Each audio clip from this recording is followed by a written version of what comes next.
ಈಗ ಸುದ್ದಿಗಳನ್ನು ವಿವರವಾಗಿ ನೋಡ್ತಾ ಹೋಗೋಣ. ದೇಶದ ಉದ್ದಗಲಕ್ಕೂ ಆರ್ಎಸ್ಎಸ್ ಶತಮಾನೋತ್ಸವ ಕಾರ್ಯಕ್ರಮ ನಡೀತಾ ಇದೆ. ಆದರೆ ರಾಜ್ಯದಲ್ಲಿ ಆರ್ಎಸ್ಎಸ್ ಪಥಸಂಚಲನಕ್ಕೆ ಅನುಮತಿ ಪಡೆಯಬೇಕಾದಂಥ ಅನಿವಾರ್ಯತೆ ಸೃಷ್ಟಿಯಾಗಿದೆ. ಚಿತ್ತಾಪುರದಲ್ಲಿ ಅನುಮತಿ ಕೇಳಿದಂಥ ಆರ್ಎಸ್ಎಸ್ಗೆ 10 ವಿವರಗಳನ್ನು ಸಲ್ಲಿಸಿ ಅಂತ ತಹಶೀಲ್ದಾರ್ ಷರತ್ತು ಹಾಕಿದ್ದಾರೆ. ತುಮಕೂರಿನಲ್ಲಿ ಅನುಮತಿ ಕೊಡದಿದ್ರೂ ಆರ್ಎಸ್ಎಸ್ ಪಥಸಂಚಲನ ನಡೆದಿದೆ. ಕೋಲಾರದಲ್ಲಿ ಆಜಾನ್ ವೇಳೆ ಆರ್ಎಸ್ಎಸ್ ಪರೇಡ್ ನಡೆಸಿದ್ದಕ್ಕೆ ಮುಸಲ್ಮಾನರು ಆಕ್ರೋಶ ವ್ಯಕ್ತಪಡಿಸಿದ್ದಾರೆ. ಇವತ್ತು ರಾಜ್ಯದಲ್ಲಿ ಆರ್ಎಸ್ಎಸ್ ವಿಷಯದಲ್ಲಿ ಏನೆಲ್ಲ ನಡೀತು ಅನ್ನೋದನ್ನು ನಿಮಗೆ ತೋರಿಸ್ತೀವಿ. ಆರ್ಎಸ್ಎಸ್ ಫ್ಲಾಗ್ ಏನ್ ನ್ಯಾಷನಲ್ ಫ್ಲಾಗ್ ಏನ್ರಿ? ರಾಜ್ಯದಲ್ಲಿ ದಿನ ಕಳೆದಂತೆ ಆರ್ಎಸ್ಎಸ್ ಮತ್ತು ಕಾಂಗ್ರೆಸ್ ನಡುವಿನ ಸಂಘರ್ಷ ಜೋರಾಗ್ತಾ ಹೋಗ್ತಿದೆ. ಯಾವಾಗ ಸಚಿವ ಪ್ರಿಯಾಂಕ್ ಖರ್ಗೆ ಸರ್ಕಾರಿ ಜಾಗಗಳಲ್ಲಿ ಆರ್ಎಸ್ಎಸ್ ಪಥಸಂಚಲನಕ್ಕೆ ಬೈಠಕ್ಗಳಿಗೆ ಕಾನೂನಿನ ಕಡಿವಾಣ ಹಾಕಿ ಅಂದ್ರೋ, ಯಾವಾಗ ಸಚಿವ ಸಂಪುಟ ಸಭೆಯಲ್ಲಿ ಸರ್ಕಾರ ಅನುಮತಿ ಅಸ್ತ್ರ ಪ್ರಯೋಗ ಮಾಡ್ತೋ, ಯಾವಾಗ ಅನುಮತಿ ಅಸ್ತ್ರಕ್ಕೆ 12 ವರ್ಷಗಳ ಹಿಂದೆ ಬಿಜೆಪಿ ಸರ್ಕಾರವೇ ಮಾಡಿದ್ದ ಕಾನೂನನ್ನೇ ಸರ್ಕಾರ ಅಸ್ತ್ರ ಮಾಡಿಕೊಳ್ಳುತ್ತೋ, ಅಲ್ಲಿಂದ ದಿನ ದಿನಕ್ಕೂ ರಾಜ್ಯದಲ್ಲಿ ರಾಜಕೀಯ ಸಂಘರ್ಷಗಳು ಜೋರಾಗ್ತಾನೇ ಇದೆ.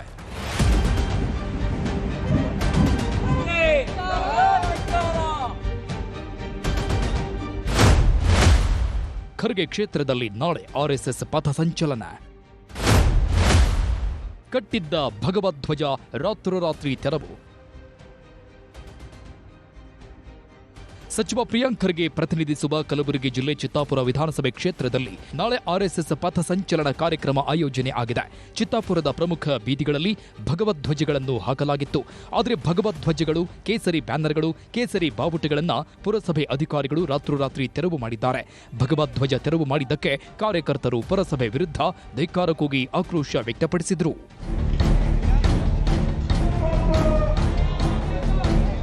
ಚಿತ್ತಾಪುರದಲ್ಲಿ ಭಗವಧ್ವಜ ತೆರವಿಗೆ ಕಾರಣ ಜಿಲ್ಲಾಡಳಿತ ಮತ್ತು ಪೊಲೀಸ್ ಇಲಾಖೆ ನಾಳೆಯ ಪಥಸಂಚಲನಕ್ಕೆ ಅನುಮತಿ ಕೊಟ್ಟಿಲ್ಲ ಅಂತ ಸಚಿವ ಪ್ರಿಯಾಂಕ್ ಖರ್ಗೆ ಹೇಳ್ತಿದ್ದಾರೆ. ಆದರೆ ವಿಪಕ್ಷ ನಾಯಕ ಆರ್ ಅಶೋಕ್ ಎಕ್ಸ್ ಖಾತೆಯಲ್ಲಿ ಪೋಸ್ಟ್ ಹಾಕಿದ್ದು, ಆರ್ಎಸ್ಎಸ್ ಪಥಸಂಚಲನಕ್ಕೆ ಪುರಸಭೆಯಿಂದ ಅನುಮತಿ ಪತ್ರ ಪಡೆಯಲಾಗಿದೆ. ಬ್ಯಾನರ್, ಧ್ವಜ ಕಟ್ಟಲು ಪುರಸಭೆಗೆ ಜಾಹೀರಾತು ತೆರಿಗೆ ಕಟ್ಟಿ ರಸೀದಿ ಪಡೆಯಲಾಗಿದೆ ಅಂತ ದಾಖಲೆಗಳನ್ನು ಎಕ್ಸ್ ಖಾತೆಯಲ್ಲಿ ಪೋಸ್ಟ್ ಮಾಡಿದ್ದಾರೆ. 6,000 ಹಣ ಕಟ್ಟಿದ್ರೂ ರಾತ್ರೋರಾತ್ರಿ ಕೇಸರಿ ಬ್ಯಾನರ್, ಧ್ವಜಗಳನ್ನು ತೆರವುಗೊಳಿಸಿದ್ದೀರಾ ಸಚಿವ ಪ್ರಿಯಾಂಕ್ ಖರ್ಗೆ ಅವರೇ ಅಂತ ನೇರವಾಗಿ ಎಕ್ಸ್ ಖಾತೆಯಲ್ಲಿ ವಾಗ್ದಾಳಿ ಮಾಡಿದ್ದಾರೆ. ಅಷ್ಟೇ ಅಲ್ಲ, ಚಿತ್ತಾಪುರ ಭಾರತದಲ್ಲಿದೆಯೇ ಅಥವಾ ಖರ್ಗೆ ಕುಟುಂಬದ ರಿಪಬ್ಲಿಕ್ ಆಗಿದೆಯೇ ಅಂತಾನೂ ಪ್ರಶ್ನೆ ಹಾಕಿದ್ದಾರೆ.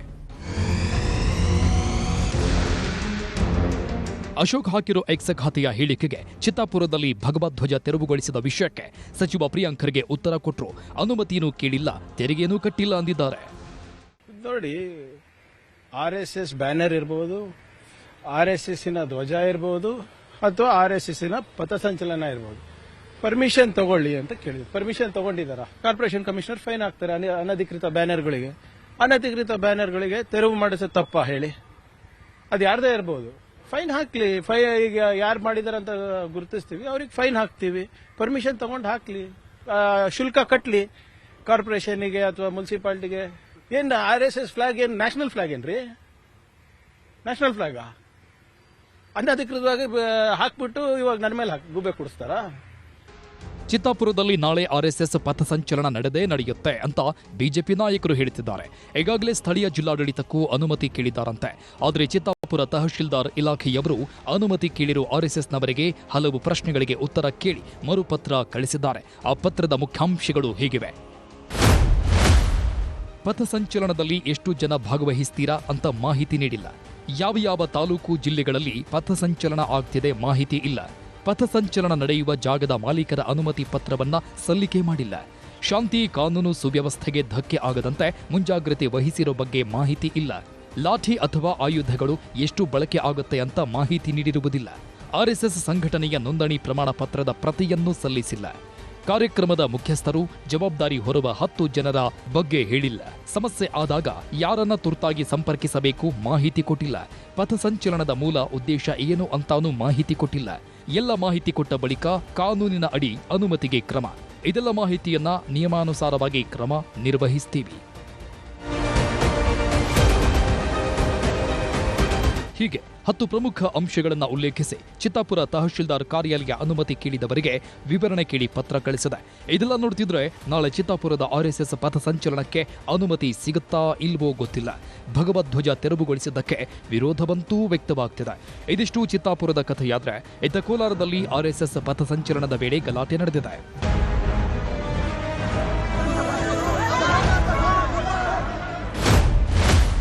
ಕೋಲಾರದಲ್ಲಿ ಆಜಾನ್ ವೇಳೆ ಆರ್ಎಸ್ಎಸ್ ಪಥಸಂಚಲನ. ಆರ್ಎಸ್ಎಸ್ ಶತಮಾನೋತ್ಸವ ಪ್ರಯುಕ್ತ ಕೋಲಾರದ ಶ್ರೀನಿವಾಸಪುರದಲ್ಲೂ ಗಣವೇಷಧಾರಿಗಳ ಪಥಸಂಚಲನ ನಡೆಯಿತು. ಬಿಜೆಪಿಯ ಪ್ರಮುಖ ನಾಯಕರು ಭಾಗಿಯಾಗಿದ್ರು. ಆದರೆ ಶ್ರೀನಿವಾಸಪುರದ ಮಸೀದಿ ಬಳಿ ಆರ್ಎಸ್ಎಸ್ ಗಣವೇಷಧಾರಿಗಳು ಬರೋದಕ್ಕೂ ಮಸೀದಿ ಬಳಿ ಆಜಾನ್ ಮೊಳಗೋದಕ್ಕೂ ಒಂದೇ ಟೈಮ್ ಆಯಿತು. ಕೊನೆಗೆ ಕೆಲ ಮುಸ್ಲಿಂ ಸಮುದಾಯದ ಯುವಕರು ಪಥಸಂಚಲನ ಬಂದಿದ್ದನ್ನ ವಿರೋಧಿಸಿ ಬೀದಿಗಿಳಿದ್ರು. ಅಲ್ಲಾಹು ಅಕ್ಬರ್ ಅಂತ ಘೋಷಣೆಗಳನ್ನು ಮೊಳಗಿಸಿದ್ರು.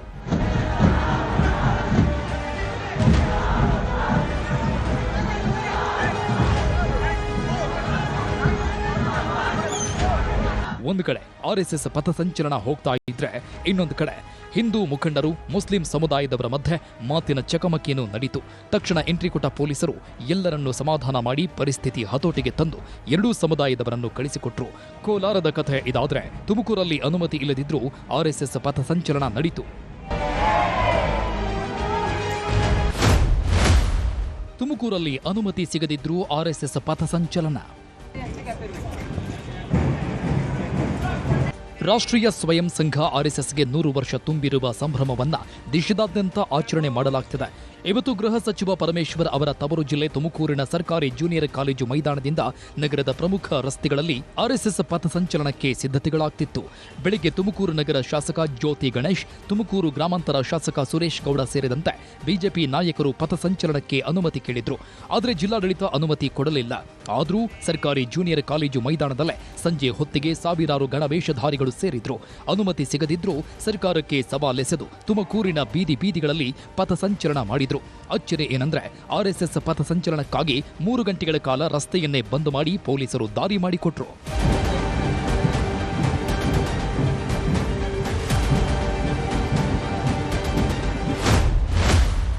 ಚಿಕ್ಕಬಳ್ಳಾಪುರ, ಚಿತ್ರದುರ್ಗದಲ್ಲಿ ಶಾಂತಿಯುತ ಪಥಸಂಚಲನ.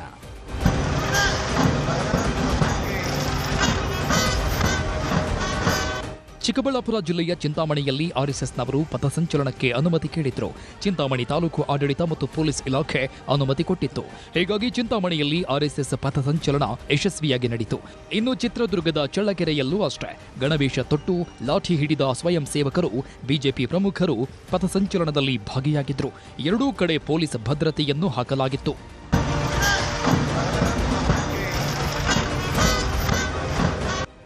ರಾಜ್ಯದಲ್ಲಿ ಆರ್ಎಸ್ಎಸ್ ಶತಮಾನೋತ್ಸವ ಪಥಸಂಚಲನಗಳು, ಬೈಠಕ್ಗಳು ನಡೆಯುತ್ತಿವೆ. ಅನುಮತಿ ಅಸ್ತ್ರಗಳ ಪ್ರಯೋಗನೂ ಶುರುವಾಗಿದೆ. ಇನ್ನೊಂದು ಕಡೆ ಸರ್ಕಾರ ಮತ್ತು ಪ್ರತಿಪಕ್ಷದವರ ಮಧ್ಯೆನೂ ಇದೇ ಅನುಮತಿ ವಿಚಾರ ರಾಜಕೀಯ ಕೆಸರೆರಚಾಟಕ್ಕೂ ಕಾರಣ ಆಗಿದೆ. ಸರ್ಕಾರಿ ಜಾಗದಲ್ಲಿ ಮಾಡಬಾರ್ದು ಅಂತ ಹೇಳಿದ್ದಾರೆ. ಅದು ಸುಮ್ಮನೆ ಒಂದು ಕುಂಟನೆಪ. ಈಗ ರಾಜ್ಯದಲ್ಲಿ ಹಲವಾರು ಸಮಸ್ಯೆಗಳಿದೆ. ನಿಜವಾದ ಸಮಸ್ಯೆ ಜನಗಳ ಏನ್ ಮಾಡಬೇಕು ಅದನ್ನ ಮಾಡ್ತಾರೆ. ಯಾವುದೇ ಸಂಸ್ಥೆ, ಸಂಘ ಮತ್ತು ಚಟುವಟಿಕೆ ಯಾವುದೇ ಇದ್ರು ಈ ದೇಶದಲ್ಲಿ ಸಂವಿಧಾನ ಇದೆಯಲ್ಲ, ಸಂವಿಧಾನದ ಅಡಿಯಲ್ಲಿ ಎಲ್ಲರೂ ಕಾರ್ಯನಿರ್ವಹಿಸಬೇಕಲ್ಲ. ನೀವು ಕೇಳತಕ್ಕಂಥ ಸಂಸ್ಥೆ ಯಾವ ಕಾಯ್ದೆ ಅಡಿಯಲ್ಲಿ ರಿಜಿಸ್ಟರ್ ಆಗಿದೆ? ಏನಾದ್ರು ವಿಷಯಗಳಿದ್ರೆ ಮಾತಾಡಬೇಕು, ಅಭಿವೃದ್ಧಿ ವಿಷಯ ಮಾತಾಡಬೇಕು. ನಾವು ಗುಂಡಿ ಮುಚ್ಚಿ ಅಂತ ಹೇಳಿದ್ರೆ RSS ವಿಷಯ ತೆಗೆಯೋದು. ಒಂದು ದಿವಸದಿಂದನೂ ಕೂಡ ಒಂದಲ್ಲ ಒಂದು ಹಗರಣಗಳು ಮತ್ತೆ ಈ ರೀತಿ ಜನರನ್ನ ದಾರಿ ತಪ್ಪಿಸಂಥದ್ದು. ಇವತ್ತು RSS ಅಂತ ಹೇಳ್ಕೊಂಡವ್ರಿಗೆ ನಾನು ಒಂದು ಹೇಳ್ತೇನೆ, ಸರ್ ನಿಮ್ಮ ಸಂಘ ಅಂತ ಆದ್ರೆ ನೀವು ಯಾಕೆ ನೋಂದಣಿ ಮಾಡೋದಿಲ್ಲ? ನಿಮ್ಗೆ ಎಲ್ಲಿಂದ ಹಣ ಬರ್ತಾ ಇದೆ? ನಿಮ್ಗೆ ಯಾರು ಹಣ ಕೊಡ್ತಾ ಇದ್ದಾರೆ? ನೀವು ಅದನ್ನ ಎಲ್ಲಿ ಖರ್ಚು ಮಾಡ್ತಾ ಇದ್ದೀರಾ? ನೀವು ಆರ್ಎಸ್ಎಸ್ ಪಥಸಂಚಲನ, ಬೈಠಕ್ ಮಾಡಲು ಅನುಮತಿ ಪಡ್ಕೊಳ್ಬೇಕು. ಫ್ಲೆಕ್ಸು, ಬ್ಯಾನರ್, ಬಾವುಟಗಳನ್ನು ಕಟ್ಟೋಕೆ ಸ್ಥಳೀಯ ಆಡಳಿತಕ್ಕೆ ಹಣ ಕಟ್ಟಬೇಕು ಅನ್ನೋದು ಸರ್ಕಾರದ ವಾದ. ಸಂವಿಧಾನದಡಿ, ಕಾನೂನಡಿಯೇ ಆರ್ಎಸ್ಎಸ್ ಕಾರ್ಯಕ್ರಮಗಳು ಆಗ್ತಿದೆ ಅನ್ನೋದು ಬಿಜೆಪಿಯವರ ವಾದ. ಒಟ್ನಲ್ಲಿ ಕೇಸರಿ ಹೆಸರಲ್ಲಿ ಶುರುವಾಗಿರುವ ಈ ರಾಜಕೀಯ ಸಂಘರ್ಷಕ್ಕೆ ಕೊನೆ ಯಾವಾಗ ಅನ್ನೋದೇ ಸದ್ಯಕ್ಕಿರೋ ಯಕ್ಷ ಪ್ರಶ್ನೆ. Bureau report, news 18.